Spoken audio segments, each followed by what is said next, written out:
नमस्कार दोस्तों, स्वागत है आपका क्रेजी क्रिप्टो मिंटू में।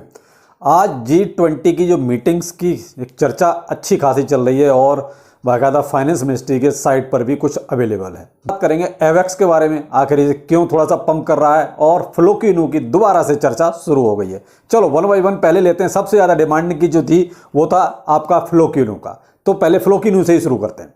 फ्लोकिनू में साहब सबसे पहली बात तो ये कि अब थोड़ी सी पॉजिटिविटी दोबारा से बनने लगी है।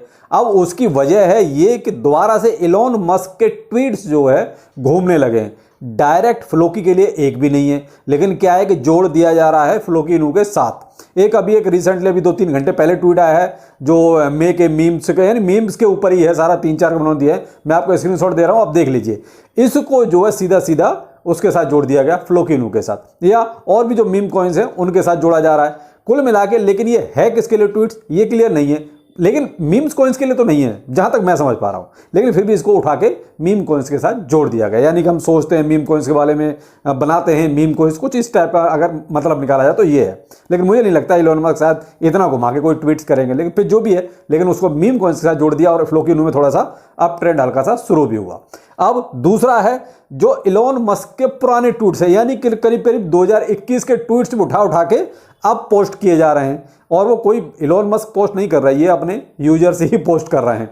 तो कहीं ना कहीं जो लोग इसके नहीं देख रहे कि आखिर ये ट्वीट कब का था, तो वो तो यही सोचते हैं कि शायद अभी इलॉन मस्क ने किया है। तो ऐसा नहीं है, ये पुराने ट्वीट्स हैं जिनको उठा के दोबारा से अभी एक तरह से लाइमलाइट में लाया जा रहा है। ट्रेंडिंग में भी है फ्लोकी, तो फ्लोकी फिर दोबारा से चर्चा शुरू हुई है। लेकिन भाई अब कितना होगा, ये ऊपर जाएगा, अभी इसके बारे में नहीं कह सकते, कुछ भी कंफर्म नहीं है। कोई और फ्लोकी में अपना डेवलपमेंट ऐसा नहीं है जिसकी वजह से ये कहें कि हाँ चलो फ्लोकी का अगर इलॉन मस्क का ट्वीट नहीं तो फ्लोकी का अपना डेवलपमेंट ऐसा है अभी करंट का, जो कि चलो उसकी वजह से ऊपर चला जाएगा। दो ही चीजें हैं फ्लोकी में जो चल रही हैं, इलॉन मस्क का ट्वीट प्लस बाइनेंस पे लिस्टिंग और बाइनेंस पे लिस्टिंग। लेकिन अभी लिस्टिंग जैसी कहीं से कोई न्यूज पुख्ता तो आ ही नहीं रही, लेकिन अपनी अपनी मत हैं, अपने अपने सोचना है सबका, तो सब अपनी अपनी तारीखें भी दे रहे हैं। तो फ्लोकिनू में ये सब चला, इसकी वजह से कहीं ना कहीं ये एक चर्चा में है, इस वजह से इसका प्राइस भी आपको हल्का सा ऊपर को नजर आ रहा है। दूसरा अभी एक get.io पर मार्जिन में यानी यूएसडीटी पेयर में आपको अवेलेबल है फ्लोकी। ये जरूर एक डेवलपमेंट ऐसा हुआ है जहां आप एक ट्रेडिंग कर सकते हैं, यानी कि get.io पर मार्जिन में अवेलेबल है। अगला एक और ट्रस्ट वॉलेट का किसी का ट्वीट है, मैं नहीं जानता कि ये किसका स्क्रीनशॉट है। देखिए बहुत क्लियर बताऊं, लेकिन मुझे भी कहीं ट्विटर से ही मिला है और उस पर अच्छा खासा रिटर्न जो है उन्होंने फ्लोकिनू में दिखाया है। और वो रिटर्न है आपका ये फ्लोकिनू, और उसका अमाउंट उसका है $66,763। अब $66,763 है, तो देखिए उसका अच्छा खासा प्रॉफिट तो बनता है। और कहीं ना कहीं ये बहुत ज़्यादा वायरल भी हो रहा है। अब ये किसका है भाई ये नहीं कह सकते, कहाँ से चला है, किसने पोस्ट किया है नहीं पता, लेकिन ट्विटर में घूम रहा है, तो मैं कहा चलो आपकी नज़र में डाल दिया जाए। तो ये है कि हाँ फ्लोकी में उसमें वो जरूर दिखाई दे रहा है कि ये वाकई में इसको प्रॉफिट इतना हुआ है। ये कुछ फ्लोकिनू का जो हाल अभी करंट में चल रहा है, लेकिन अभी फ्लोकिनू की तरफ से बहुत बड़ा वाला डेवलपमेंट जो खुद अनाउंसमेंट करें वो निकल के नहीं आया। तो थोड़ा सा सतर्क रहिए, कहीं ऐसा ना हो किसी में आप फोमो में आ जाए। ठीक है, ऑलरेडी आपके पास बाइंग किया हुआ है, तो बाइंग करने की तो जरूरत ही नहीं है। हाँ जो लोग करना चाहते हैं थोड़ा सा वेट कीजिए, अगर नीचे आता है तो। एवेक्स, इसमें सब क्या करना चाहिए, अभी प्रॉफिट है तो निकाल दें या होल्ड करें। देखिए ये प्रॉफिट बुक करना न करना ये आपका मैटर है, मेरा मैटर नहीं है बिल्कुल भी। मैं आपको बहुत क्लियर कट ये हमेशा बोलता हूं कि प्रॉफिट लेना है नहीं लेना ये मर्जी आपकी है, क्योंकि पैसा आपका है तो आपको पता होना चाहिए कि मुझे कहां पर प्रॉफिट लेना है। सपोज कीजिए 1% मैं मानता हूं कि चलिए मैंने आपको ये कहा यहाँ प्रॉफिट ले लीजिए, यहां से टोकन ऊपर चला गया तो आप मुझे 1000 गालियां देंगे।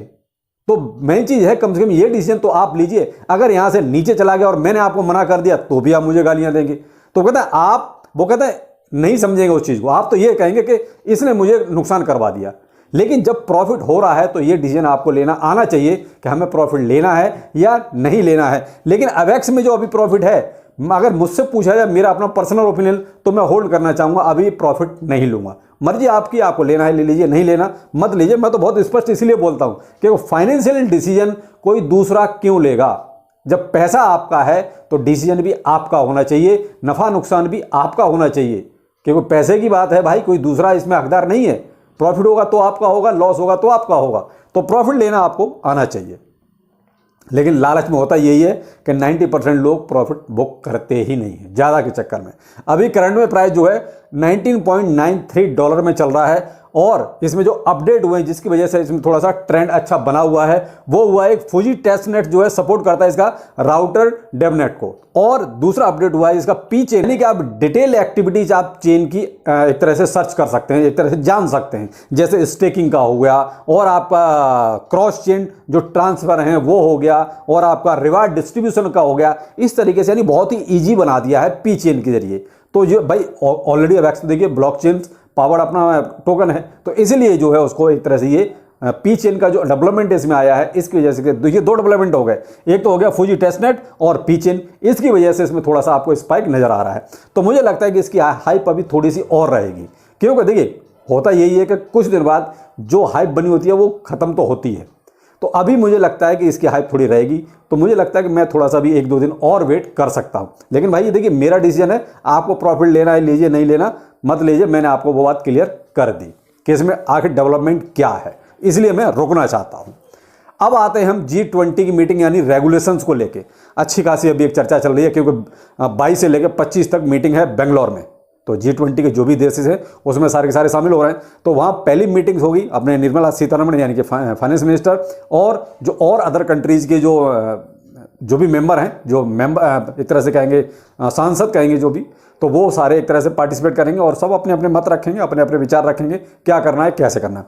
मेन फोकस होगा payment system in cross border, यानी कि एक देश से दूसरे देश में जो पेमेंट सिस्टम है उसको कैसे ट्रैक किया जाए। देखिए अपने यहाँ तो बहुत क्लियर कर दिया कि क्रिप्टो करेंसी को हम करेंसी नहीं मानते, इसको एक असेट्स मानते हैं, ठीक है, यानी कि प्रतिभूति।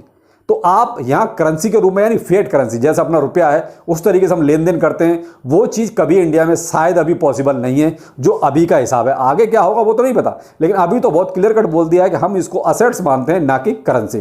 करेंसी का मामला जो भी है वो आरबीआई देखेगा।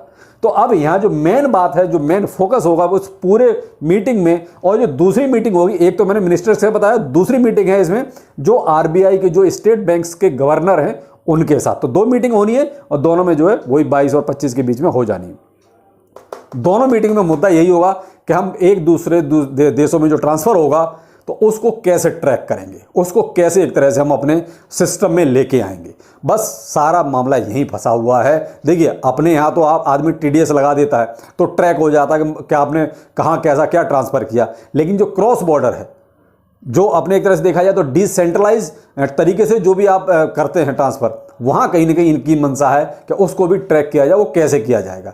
तो बस सारा मामला यहाँ फंसा हुआ है। जिस दिन भी यहाँ पर ये एक तरह से सॉल्यूशन निकल आएगा उस दिन सारे रेगुलेशंस अपने आप बन जाएंगे। बाकी इंडिया अपनी तरफ से कोई भी अभी ऐसा कदम नहीं उठाने वाला रेगुलेशंस को लेकर भी कि वो सारे देशों का सहयोग चाहता है कि सब करेंगे तो हम करेंगे।